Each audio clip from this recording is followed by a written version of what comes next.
It's counterintuitive, but getting a lot of sacks in college doesn't mean you'll get a lot in the NFL. Jalen Ferguson has the most sacks in college ever, with 45 for Louisiana Tech. He had 4.5 total sacks in his 3-year NFL career. Javon Rollins-Jones, Hawoli Kikaha, and Bruce Miller round out the top 4 all time, but none of them became effective NFL pass rushers. Fifth on the list is this year's prospect, Will Anderson Jr. out of Alabama. Anderson had 34.5 sacks in 3 years at Alabama, yet he doesn't know how to rush the passer coming out of college. Take this play as an example. Anderson lined up on the left side of a 3-man defensive line. Defensive linemen don't win every snap, so it's easy to cherry pick a play and paint any defensive lineman as a bad pass rusher, but that's not what this is. This play is reflective of a recurring issue with Anderson, because it shows how he doesn't have a process to engage and beat blockers who establish themselves in good positions at the snap. Most NFL linemen do that for as bad as NFL linemen can be. The Tennessee offensive line is going to double team the defensive tackle in the middle of the field and the defensive end on the opposite side. This leaves Anderson in a one-on-one against the right tackle. The Tennessee offense is essentially betting the whole play against Anderson. They're betting that he won't be able to win his matchup even if he's left one-on-one in space. Anderson doesn't come off the ball quickly because he stops after standing up to look at the play fake in the backfield. It's 1st and 15, so the draw play here was definitely a strong possibility. But when Anderson starts to move forward again, he essentially just runs into the right tackle. He's too tall and he clashes helmets with the blocker while grabbing him above his shoulders. Anderson has no leverage from this position or control. He can't bull rush when he's not into the blocker's chest and standing so upright, so it's easy for the tackle to anchor him.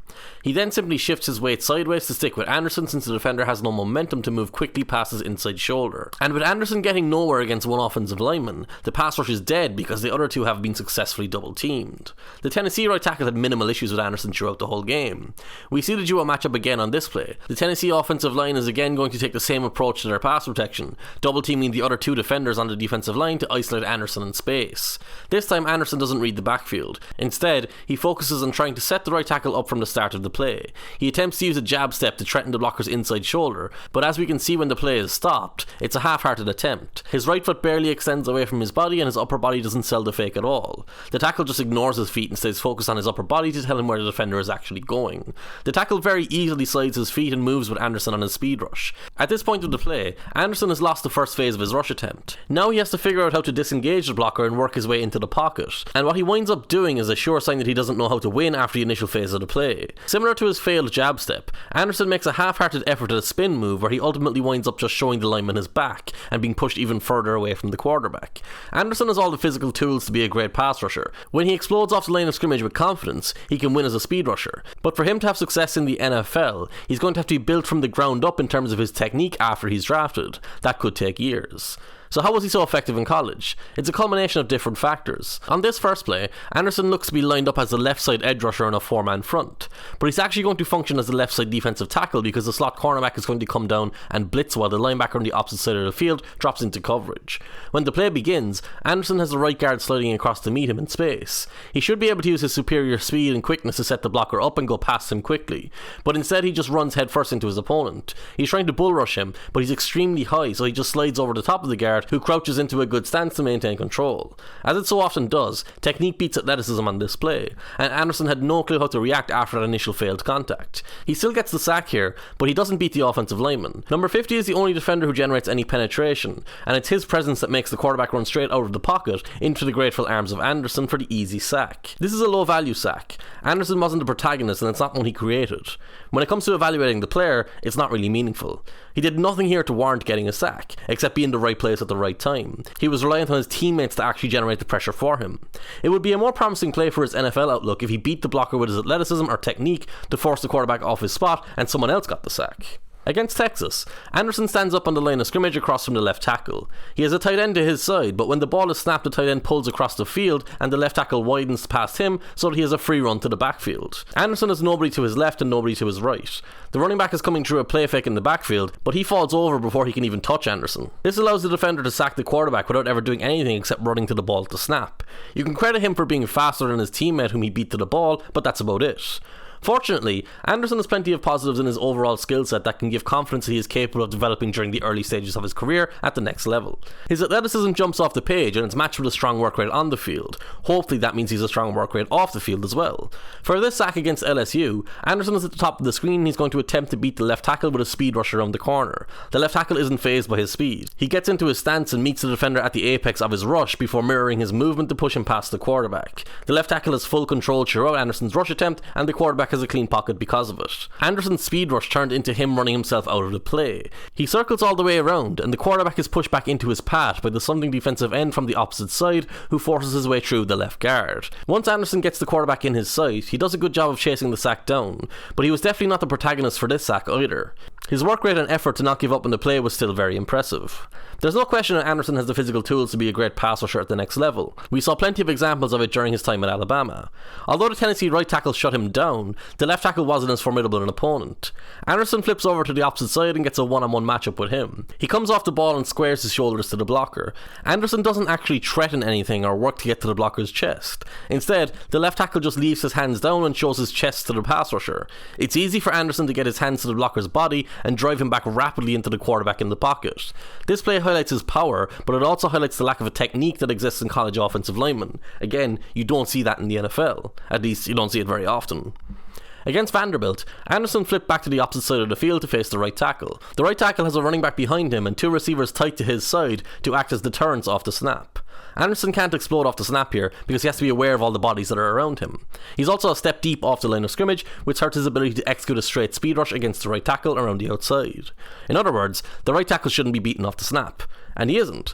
But the footwork of the right tackle dropping back in his stance is poor. His feet are too tight together and he has no depth to set an anchor against Anderson. His upright body shape initially is fine, but this side-by-side image shows what is about to happen. He's going to bend at his hips and lunge forward in space. A rash decision and very poor technique. It's generally the sign of a lineman who's overreaching, who's panicked because he knows he doesn't have the athleticism of his opponent. It makes it easy for Anderson to sidestep him and sprint to the quarterback unopposed for the sack.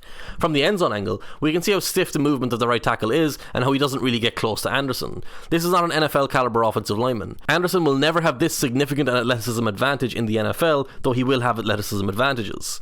Against the other offensive tackle in the Vanderbilt game, Anderson has another physical advantage. He will be isolated against the left tackle who makes it easy for him to get around the edge. At this point in the play, we can see that the left tackle is turned inside and his left foot is facing the sideline and almost towards his own end zone.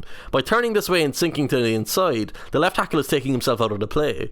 Anderson doesn't have to bend the edge or manipulate the blocker to reach the quarterback. He just has to be fast, and that's exactly what he is. Anderson's speed is very valuable. He runs hard and locates ball carriers in space well. When he's confident in what he's doing, he can't be stopped. It allows him to maximise his production when he's given space, and it makes him a terrifyingly good stunt rusher.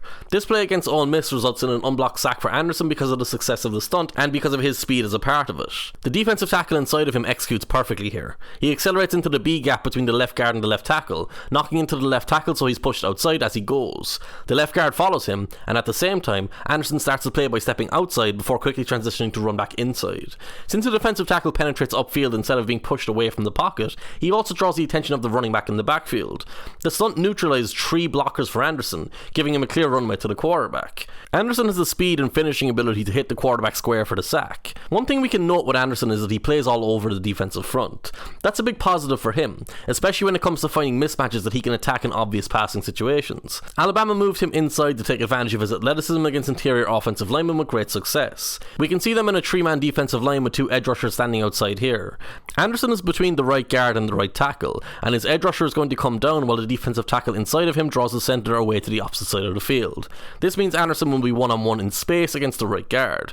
The right guard isn't beaten off the snap. He's in a decent position with good body posture when the two first engage. It's a difficult assignment for the guard because Anderson is stronger and faster than him and he can go left, right or drive through him. He's going to be off balance at all times.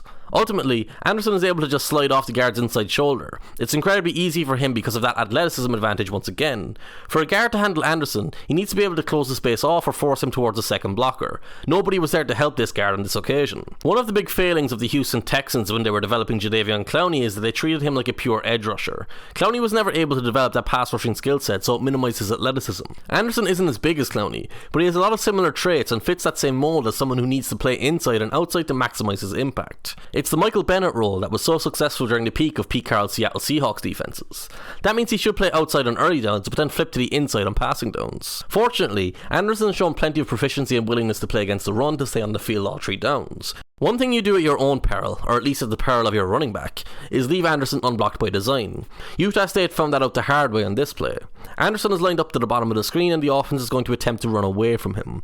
The left tackle and left guard are pulling across the field to the other side of the centre. The centre himself is going to kick out the right side defensive tackle. This play works exactly as designed, but Anderson showed no hesitation in advancing forward at the snap. The offense left him unblocked on the backside, hoping that he would hesitate when the play began. The solution to punishing Anderson for his aggression here is the quarterback keeping the ball during the handoff, but he doesn't do that. Anderson's responsibility is to take the running back. He does that, so he's not concerned about what the quarterback is doing regardless. At the point of contact, he explodes through the ball carrier and gets a tackle for loss. You can see the running back sees him coming and wilts back to try and soften the blow. Texas A&M are going to take the exact opposite approach here. Not only are they going to run directly at Anderson on the edge, they're also going to double team him to start the play. The offense is running a speed option design, which means the quarterback will carry the ball around the edge if there is a running lane, but he can pitch it to his running back outside if there's no route through. Anderson is responsible for stopping that route through. Anderson meets a double team from the tight end and left tackle. He takes one step back, but then plants his right foot deep so he can anchor into the contact. He's putting all his weight into the blocks. The double team is supposed to work that the tight end takes the defender on the outside so he can then disengage to pick up another defender. By the time the tight end disengages, the left tackle should have pivoted around to seal the edge for the quarterback. But Anderson holds his position and doesn't allow the tight end to get upfield. That prevents the left tackle from sliding into a spot to seal the edge. We can see here that he's in line with the blockers rather than behind them after the tight end is released from the double team. He's in the perfect position to stop the play. From here, Anderson can move forward into the running lane and hit the quarterback. The quarterback can't pitch the ball either because Anderson's success meant the tight end was slow to disengage to get to the second defender. That second defender is taking away the pitch. Georgia are going to attempt to run directly at Anderson behind their left tackle on this play. It's a one-on-one between Anderson and the left tackle at the point of attack.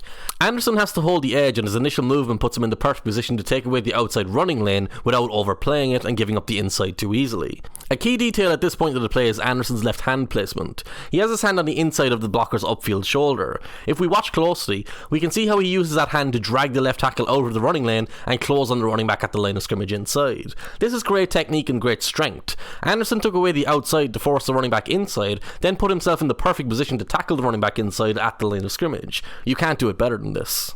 Anderson plays with discipline in his run defense as well. He's on the edge here and Georgia are going to try and bait him upfield to run a quarterback draw past him inside. Anderson is running a stunt, so he's moving inside from the start. But he also reaches a point in the play where he can see the quarterback in the backfield and there's an opportunity for him to try and undercut the play by stepping forward past the lineman blocking him to get the tackle for loss. But he knows that's a trap. So instead, you can see him purposely reverse with his feet jumping backwards while he's engaged with the blocker so that he slows the quarterback up and eventually takes the ball carrier down. This is a really mature play for a young defender because the temptation to chase the individual stat was there, but the best play for the team was to gain depth and make the tackle further downfield. Anderson does have one very concerning habit in run defense that shows up too often though. He's someone who will dip his shoulder and try to run around blocks too often. We're going to see a clear example of that in this play against Tennessee. Tennessee are going to run directly at Anderson on the edge on the bottom of the screen. He's standing up from the start of the play and he steps inside when the right tackle down blocks on the defensive tackle so that he's taking away the edge. Anderson is now the target of the pulling lineman. He has two good options here. He can set his feet and brace himself for the incoming block to try and work past it. He can meet the blocker behind the line of scrimmage with aggression to shut it down. We've seen him use his hands to move offensive linemen and we've seen how explosive and aggressive he can be against running backs, so either of these approaches should work for him. But he doesn't take either good option. Instead, he ducks and dips his outside shoulder to try and run around the block. That's not possible in this scenario, and the running back is able to escape onto the second level because Anderson didn't even slow his progress at the start, never mind stop him near the line of scrimmage. Anderson is clearly a flawed prospect with huge upside. Every player who comes out of college is technically boom or bust, but the range of potential outcomes for Anderson are so plentiful that that's the best label to give him. Clowney is a really good comparison, but Clowney was a better overall run defender because he didn't drop his shoulder, and he was a worse overall pass rusher because he didn't have the same level of sacks and production. Still, Anderson will face the same development curve after he's drafted that Clowney did and failed. Of course, part of Clowney's failure was the injuries early in his career and his usage by the team that drafted him. If Anderson stays healthy and finds the right fit, he could become a superstar eventually.